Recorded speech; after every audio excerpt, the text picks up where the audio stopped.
এত হাত দিতে পারি না, তোমরাই নিজে নিজে গাড়ো কাপড় ললিতা আর বাড়িটা বাড়ি।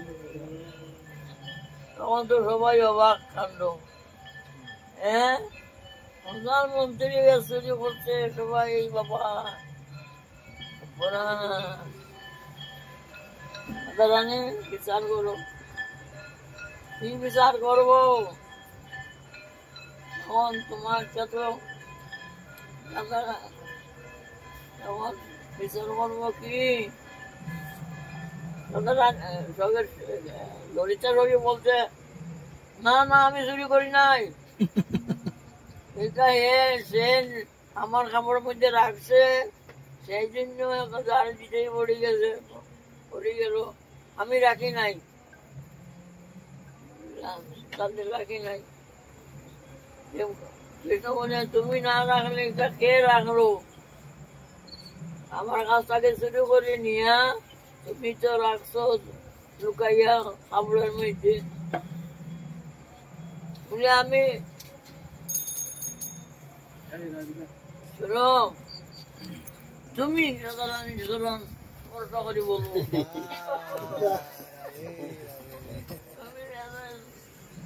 স্পষ্ট করে বলো আমি বাড়ি রাখি নাই, কাপড়ের মধ্যে আমি বাড়ি রাখি নাই, এইগুলো তুমি রাজা রানীর চরণে বেরিয়ে বলো। কিন্তু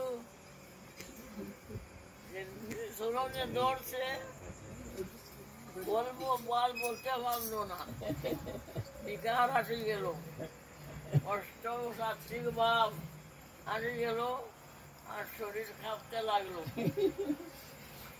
কৃষ্ণের স্পর্শ করা মাত্রই কষ্ট বিকার আসি গেল। ললিতা বলছে, দেখো বলতে পারছে না। তখন রাজা রানী দেখলেন আর কি করা যাবে। রাজা রানী, এই তোমরা সবাই আরে সাজাও, সবাই আমার ডাইনে বসা। রাজা রানী বললেন,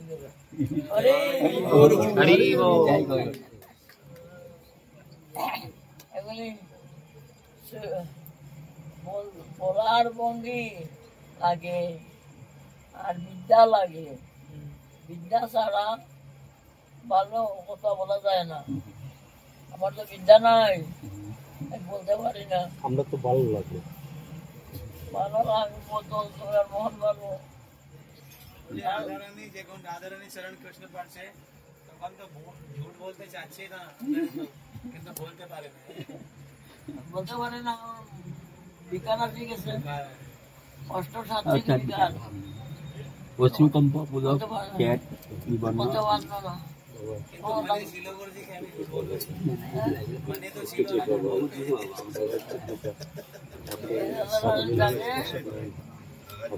বসাই দিলেন